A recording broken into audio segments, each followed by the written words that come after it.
Hello everyone, hope so आप सब काफ़ी अच्छे होंगे, फिट एंड फाइन होंगे। एंड मैं हूं आपका दोस्त सनी कैंत। आज मैं आपके सामने एक ऐसी बुक की बात करने वाला हूं जिसने करोड़ों लोगों की सोच ही नहीं बल्कि करोड़ों लोगों की लाइफ को भी चेंज कर दिया।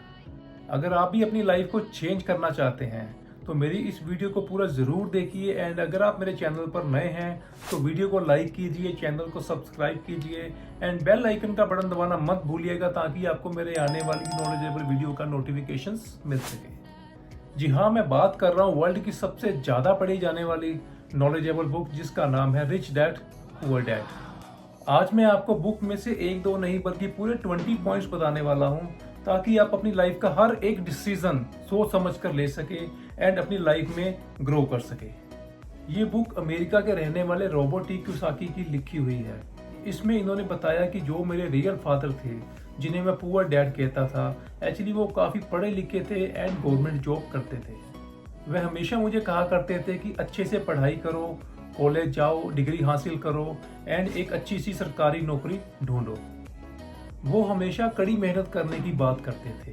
उनका कहना था कि पैसा ही सभी बुराइयों की जड़ है। जब भी मैं कोई बड़ी सी गाड़ी देखता था तो वो एक ही बात कहते थे कि तुम इसे नहीं खरीद सकते। तो जब उनकी मौत हुई तो वो हमारे ऊपर काफ़ी सारा कर्जा छोड़ गए थे। एक मेरा बेस्ट फ्रेंड था जिसका नाम था माइक। उसके पिताजी काफ़ी पढ़े लिखे एंड रिच माइंडसेट वाले थे जिन्हें मैं रिच डैड कहता था। वो मुझे किसी कंपनी में काम करने के लिए नहीं बल्कि खुद की एक कंपनी बनाने के लिए कहते थे। वो कहते थे नौकरी लेने वाले नहीं बल्कि नौकरी देने वाले बनो। वो कहते थे खुद कड़ी मेहनत मत करो बल्कि अपने पैसे को कड़ी मेहनत पर लगाओ। वो हमेशा मुझे एक ही बात कहते थे कि पैसा ना होना ही सभी बुराइयों की जड़ है। जब भी मैं कोई महंगी गाड़ी देखता था तो वो मुझे बताते थे कि मैं इसे कैसे ले सकता हूँ। और जब उनकी मौत हुई तो वो काफ़ी सारा पैसा डोनेट कर गए थे। इसमें रॉबर्ट टी कियोसाकी लिखते हैं कि अगर मेरे दो डैड ना होते तो मैं ये बुक कभी लिख नहीं पाता। उन्होंने कहा कि मेरे दोनों डैड की सोच हर बात पर अलग अलग होती थी। मैं दोनों की सलाह लेता था और जिसकी सलाह मुझे अच्छी लगती थी मैं वही करता था। और अब मैं आपको वो बताने जा रहा हूँ जिसको सीख कर मैं सफल हो पाया हूँ। एंड इस बुक को पढ़ने के बाद आप ही अपनी लाइफ में सक्सेसफुल हो पाएंगे। पॉइंट नंबर 1, सबसे बड़ी दौलत पैसा नहीं बल्कि शिक्षा होती है। जितनी ज़्यादा आपके पास पैसा कमाने की शिक्षा होगी उतना ही ज़्यादा पैसा आप कमा सकते हैं। पॉइंट नंबर 2, अगर अमीर बनना है तो पैसे के लिए काम मत करो बल्कि अपने पैसे को काम पर लगाओ। अगर पैसे के लिए काम करना है तो स्कूल कॉलेज में जो भी आपको सीखने को मिला आप उसी पे इम्प्लीमेंट करो। बट अगर आपको अमीर बनना है तो स्कूल कॉलेज की एजुकेशन के अलावा आपको फाइनेंशियल एजुकेशन भी लेनी पड़ेगी, क्योंकि स्कूल कॉलेज की एजुकेशन नहीं बल्कि फाइनेंशियल एजुकेशन ही आपको करोड़पति बना सकती है। पॉइंट नंबर 3, गरीब अमीरों के पास सिर्फ 2 चीज़ें मांगने जाते हैं, नौकरी एंड कर्ज। बट वो उनसे कभी नहीं पूछेंगे कि आप अमीर कैसे बने। अगर मुझे अमीर बनना हो तो मुझे क्या करना पड़ेगा। अगर कर्ज लेते हैं तो सारी उम्र कर्ज उतारने में ही निकल जाती है। बट हम ये नहीं उस टाइम सोच पाते क्या इसके अलावा कोई और रास्ता नहीं है।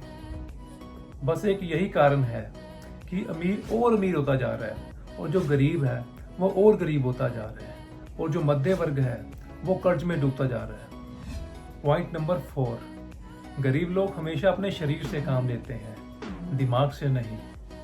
पर वो भूल जाते हैं कि उनका दिमाग दुनिया का सबसे बड़ा कंप्यूटर है।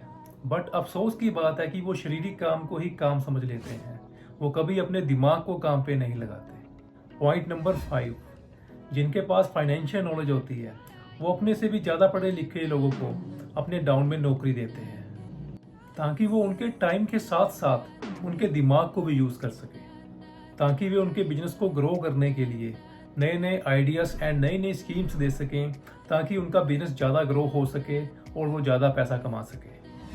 पॉइंट नंबर 6, पैसा कैसे कमाना है इस चीज़ पर ध्यान ना दे और पैसे को इन्वेस्ट कहाँ पे करना है उस काम पर ज़्यादा ध्यान दे, क्योंकि अगर पैसे को गलत जगह पर इन्वेस्ट कर दिया तो नुकसान हो सकता है। बट अगर सही जगह पर इन्वेस्ट कर दिया तो आप रातों रात अमीर बन सकते हो। पॉइंट नंबर 7, किसी की सलाह लेने से पहले अपने आप को आईने में देखो। क्या ये काम मैं कर सकता हूँ? अगर नहीं तो क्यों नहीं?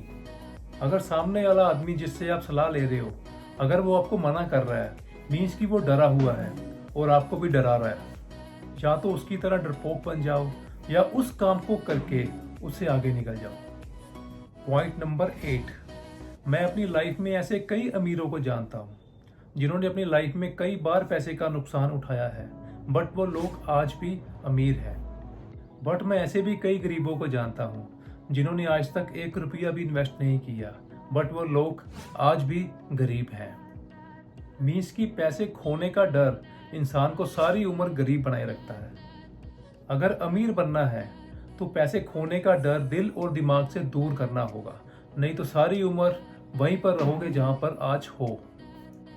पॉइंट नंबर 9, जैसे हर इंसान स्वर्ग जाना चाहता है लेकिन मरना कोई नहीं चाहता, वैसे ही अमीर सभी बनना चाहते हैं लेकिन रिस्क कोई नहीं लेना चाहता। और जो इंसान रिस्क नहीं लेना चाहता वो कभी अमीर नहीं बन पाता है। अगर अमीर बनना है तो रिस्क से इश्क करना सीखो। पॉइंट नंबर 10, अगर किसी को किसी से बात करने में डर लगता है, अगर रिस्क लेने में डर लगता है, असफल होने में डर लगता है, तो मैं उन्हें नेटवर्क मार्केटिंग करने की सलाह देता हूँ, क्योंकि वहाँ सबसे पहले आपका डर बाहर निकाला जाता है और आपकी स्किल को डेवलप किया जाता है। वहाँ आपको बहुत मोटिवेशन मिलता है, क्योंकि वहाँ पर बच्चे, बूढ़े, जवान सभी मिलकर एक फैमिली की तरह काम करते हैं और एक दूसरे की हेल्प करते हैं। और वहाँ पर हर एक इंसान लाइफ में ग्रो करना चाहता है। अगर हम ऐसे लोगों के साथ में रहते हैं तो लाइफ में हम जरूर ग्रो करते हैं।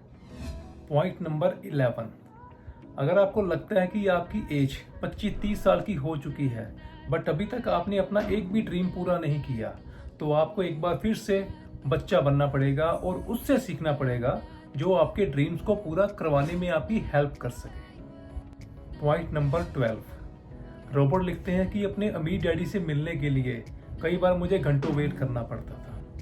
कई बार तो वो मुझे जानबूझकर वेट करवाते थे, बट फिर भी मैं उनकी वेट करता था क्योंकि मैंने उनसे सीखना होता था। मेरी नज़र में उनकी बहुत वैल्यू थी और वो चाहते थे कि मैं भी अपनी ऐसे ही वैल्यू बनाऊं, ताकि लोगों को मेरे से मिलने के लिए घंटों वेट करना पड़े। पॉइंट नंबर 13, आप पूरे महीने में जो भी कमाते हो, सबसे पहले अपने आप को पैसा दो। सबसे पहले पैसे अपने आप के लिए निकालो और बाकी के खर्चे जैसे EMI, ग्रोसरी के खर्चे, घर का किराया सब बाद में दो। अगर आप इन सबको पहले पैसा दोगे तो बाद में जो भी आपके पास बचेगा आप उसी से घर चलाने की सोचोगे।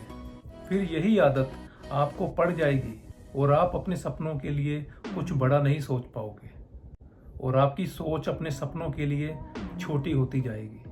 और अगर आप अपने आप को सबसे पहले पैसे दोगे और बाद में आपके पास जो भी बचेगा, बाकी सारे खर्चे आपको उसी में से करने पड़ेंगे। अगर उनमें से आपके खर्चे पूरे नहीं होंगे तो आप साथ में कुछ नया करने की सोचोगे। जब तक आपको कुछ नया करने की और कुछ नया सीखने की हैबिट नहीं पड़ जाती, तब तक आप अपने सपनों को पूरा नहीं कर पाओगे। पॉइंट नंबर 14, रिच डैड कहते हैं कि सरकारी नौकरी लेकर सरकार पर बोझ नहीं बनना चाहिए। अगर टैक्स कम आए तो सरकारी नौकरी वालों को सैलरी देने के लिए पेट्रोल, डीजल, LPG गैस आदि पर टैक्स बढ़ाने पड़ते हैं, जिससे गरीब लोग और गरीब हो जाते हैं और मिडिल क्लास लोग कर्जे में डूब जाते हैं और कुछ लोग टैक्स चोरी करना शुरू कर देते हैं। सही और समझदार व्यक्ति वही है जो खुद का स्टार्टअप करे और 5-10 लोगों को और नौकरी दे, ताकि सरकार वही पैसा बचाकर जरूरतमंदों की मदद कर सके। पॉइंट नंबर 15, नौकरी वाले को उतना ही मिलता है जिससे वो अपना 1 महीना निकाल पाए, इसीलिए वह नौकरी छोड़ नहीं पाता ताकि भूखा ना मर जाए। इसी डर की वजह से वो सारी उम्र नौकरी करता रहता है और अपने सपनों को भूल जाता है। पॉइंट नंबर 16, अगर सैलरी कम है तो दूसरी नौकरी ढूंढो, फिर तीसरी, फिर चौथी, फिर 5वीं। नौकरी वाला इंसान सारी उम्र इसी रैट रेस में फंसा रह जाता है। वही इंसान नौकरी करता करता बूढ़ा हो जाता है, लेकिन वो ये नहीं समझ पाता कि नौकरी चेंज करने से पैसे की समस्या हल नहीं होगी। और फिर वो अपने बच्चों को भी नौकरी करने की सलाह देता है और उसका बच्चा भी उसी रैट रेस में फंस जाता है। पॉइंट नंबर 17, स्कूल कॉलेज इसलिए तैयार किए गए हैं ताकि नौकर पैदा किए जाएं, ना कि मालिक। वहाँ सिखाया जाता है कि अच्छे नंबर आएंगे तभी अच्छी नौकरी मिलेगी, बट वो ये नहीं समझ पाता कि बिजनेस करके भी पैसा कमाया जा सकता है। पॉइंट नंबर 18, अमीर डैडी ने कभी अपने बेटे माइक से ये नहीं पूछा कि तुम्हारे नंबर कम क्यों आए हैं, क्योंकि वो उसे नौकर नहीं बल्कि मालिक बनने के लिए तैयार कर रहे थे। उनका कहना था कि बच्चों को स्कूल में नंबर लाने के लिए नहीं बल्कि काबिल बनने के लिए भेजो। पॉइंट नंबर 19, बच्चों को स्कूल कॉलेज के समय में ही क्रेडिट कार्ड्स मिल जाते हैं। फिर वो उसी क्रेडिट कार्ड का बिल पे करने के लिए स्टडी के साथ साथ पार्ट टाइम जॉब कर लेता है। फिर जब उसकी स्टडी ख़त्म हो जाती है, फिर वो उसी पार्ट टाइम जॉब को फुल टाइम जॉब कर देता है और फिर वो भी इसी रैट रेस में फंस जाता है, क्योंकि स्कूल कॉलेज में पैसा खर्च करना सिखाया जाता है, ना कि पैसा कमाना और पैसा इन्वेस्ट करना। पॉइंट नंबर 20, पैसा कभी भी बैंकों और तिजोरियों में रखने से नहीं बढ़ता, पैसा हमेशा इन्वेस्ट करने से बढ़ता है। पैसे को सेव करना नहीं बल्कि इन्वेस्ट करना सीखो, इसे बिजनेस में लगाना सीखो, क्योंकि पैसा एक ऐसा मैग्नेट है, जब तक आप इसे घर से बाहर नहीं निकालोगे ये आपको पैसा डबल करके नहीं देगा। मैं उम्मीद करता हूँ कि आपने आज की इस वीडियो से काफ़ी कुछ सीखा होगा। अगर वीडियो अच्छी लगी हो तो अपने दोस्तों और रिश्तेदारों के साथ शेयर कीजिए, क्योंकि आपका एक शेयर किसी की लाइफ चेंज कर सकता है। Thank you so much.